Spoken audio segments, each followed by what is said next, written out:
We get what we believe and not what we want. I'm going to start there today. I'm going to share with you guys kind of what's been going on with me. And I think a lot of you guys will relate. It doesn't matter if you're a coach or you're a challenger or you work for a different company or you're a manager. It doesn't matter. But I heard that quote in some of my readings the last couple of months, and it just really dawned on me, I think, the last couple of weeks. We get what we believe and not what we want. Because we all want success. We all want to have a healthy life. We all want to be able to pay off our loans. We all want children that are going to college and thriving and are doing well in school and being successful. We all want wealth, whether it's personal or physical or mental or wherever. We all want those things. But it's what we believe in our hearts. It's what we truly believe that we manifest in our life that gets us from what we want or where we're at to what we want and to success. It was kind of hard, for me the last couple of weeks. I was dealing with some stuff. I guess if I was to be completely honest, I would say like the last year, really. I have blocks and personal goals, but I have blocks too. And I really had to break it down. And I can't tell you guys for certain what was the actual breaking point for me, but I'm going to give you an example of some situations where I was talking to my children and I started to realize that what I was saying to them was something that I stopped believing in myself a long time ago. My son was like, we're talking about baseball because he's playing for the high school now and he's seeing different kids and not the same kids he's played within rec ball. And I feel like that comparison's the thief of joy. It happens at such a young age. You see yourself starting to develop. And even my daughter too, like your bodies are developing at different times and you have that comparison. And if we don't catch it as parents, that comparison can lead to your children feeling very, I don't want to say inadequate, but they start to develop, they become very self-conscious and they start to develop bad habits and they start to develop things that only lower their self-esteem and don't raise them above, right?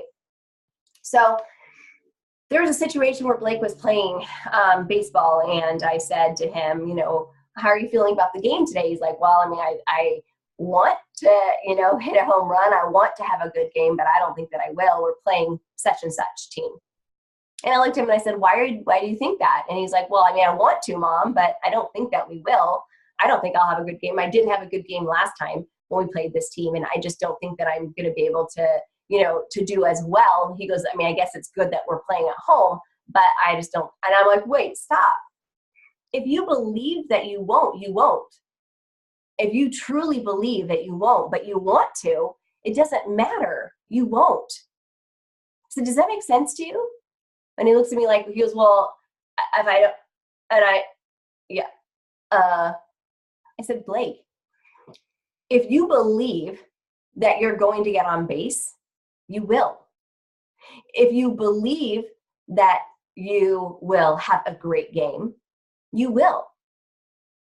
But if you don't believe it, but you want it, you won't. And even if you do get it, but you've never believed it, it's as if you didn't. It's not sustainable. It's not something that is duplicatable. In this business, I'm just going to talk about my business, okay? If you believe that you will help a coach get to diamond, if you believe it, it will happen and it will be sustainable. And it'll be a diamond that is a foundational, strong leader in your team, right? But if you don't believe it, but you help them to get there regardless, they're going to fall apart. They're not going to be a strong diamond. They're not going to be a strong leader. They're not going to have that same belief system. Does that make sense? If you come into a challenge group and you're like, hey, I really want to lose 15 to 20 pounds, but I've never been able to lose this 15 pounds, so I want to, but I don't think I will. Then you might as well realize right there that even if you did by some stroke of God, you're not going to sustain that 15-pound loss. You're going to gain it back because you never believed that you can do it in the first place. But if you believe that you will, and you set the intention for your life that that's where you're going and that's what you're going to do, then it happens because you believe it. What you speak out to the universe, it will hear. It's not going to give you anything. It's not going to give you anything.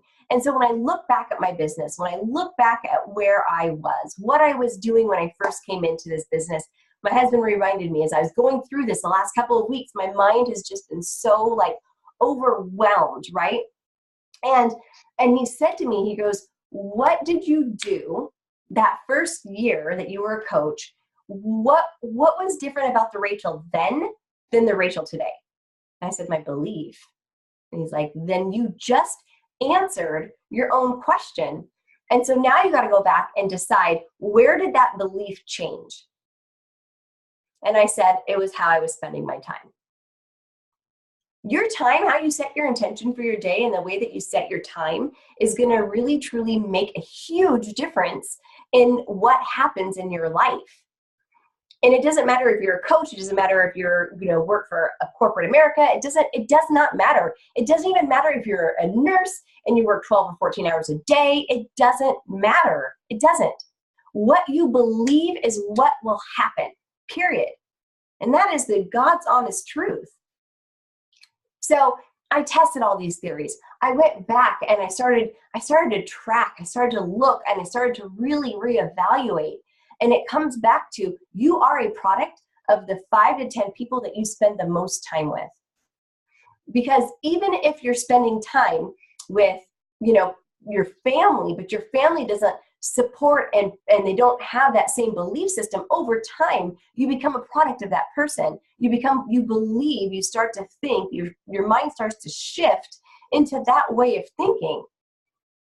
So I was like, okay, going back to what I did and what I do now, and I started to write that comparison, it was mind-blowing that it was right there, you guys. It was glaring me in the face. I was like, oh my gosh, you cannot take what happens here and manifest it in here. You can't. And you can't look at life as something of all these wants, because everybody wants those things. But it's what you believe in yourself and what you believe to be true that is going to get you there. And then it becomes not about wants. It's about success. It's about believing and having that success in yourself and in what you're capable of accomplishing. And so I wrote down a few things because I really feel that the law of attraction is so huge. It's so, so huge. And if you are speaking out the ways that you truly want to live your life, and you start to live that with the intentional living, you start to really focus in on what it is that you want to accomplish, whether it's a weight gain goal, whether it's a business goal, whether it's a family or a marriage goal, whether it's anything. It has nothing, anything at all. If you start to believe it and your energy shifts towards it, the law of attraction takes over, and everyone, your vibe attracts your tribe. Everyone that wants those same things will start coming forth. And it can't happen just when it's easy, guys. We're talking about when the belief hits the fan and you're still there, because your belief is so much bigger than all the other stuff that's happening in your life. Your belief is here. It's here, and you're manifesting it, right? So each morning in the last couple of days, I started to wake up and I started to ask myself, what am I grateful for today? What am I so grateful for? And I'm going to pray on that. I'm going to pray for the fact that I'm so grateful for this in my life. What are you excited about today? What is it that excites you? What are you passionate about? Could it be tied into what you're grateful for? Not really. I'm grateful for, my husband and the way that he supports me. I'm so grateful for my children because they are while we're going through a really difficult time, I know that, high school is just difficult. And when I look at it from my perspective, it's still my thumbprint, still my husband's thumbprint on their heart. And I'm so grateful for that. I'm so grateful for my health and for the struggle that I went through in October and November and December and gaining 15 pounds, because being so grateful for that experience has made me a more humble, more empathetic person. I'm so grateful for that struggle. What are you committed to? What are you committed to finishing? And here's something from my coaches. When you start a group, and if you don't commit and finish, how do you expect anyone to finish? If you don't commit to it yourself and you don't do it, how on God's green earth do you expect anybody to do it for you, with you, or to believe you, or to think that what you are sharing with them is legitimate? I mean, really, if you're telling somebody to do something, but yet you're not doing it yourself, then is that setting the belief in your life? No. What you do every day, the intention that you set for yourself every day, what you believe in your life is what you will manifest. Doesn't matter if you want. I don't care what you guys want. I don't care what I want. It doesn't matter. The world's not going to give you what you want. But what you believe and what you decide to manifest, you've got to write it down.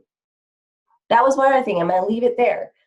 Bobby said to me, one of the things that you did, because I asked people, I asked my husband, because he knows me so well, and he's my best friend, like, and I asked some of my other best friends, like some people that knew me really well back 3 years ago when I first started this business, and I spent a lot of time with them.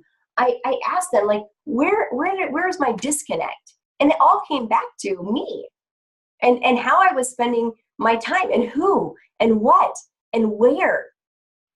And so Bobby said to me, he goes, when you first started, everywhere around this house, it was like, my team is going to be a 2016 top elite team. I am going to help 100 people in 6 months. I want this, my community to have lost over a ton by the time I'm year to date. And he goes, you wrote it all over the house. He goes, stickers were all over on your computer, on the refrigerator. You had it written on lipstick on the mirror, and you said it to yourself. Because remember when you would brush your teeth? I am going to be a 2015, 2016 elite top coach. Because you would do that, and that's what you would say over and over again. We heard it. The kids heard it. You heard it, and you manifested it. When you stop doing those things, you stop believing in your dreams. You stop believing in who you are, and then it doesn't matter what you want, because you don't believe in yourself. You don't believe in what you're capable of. That's what changed. You get in this life what you believe, not what you want.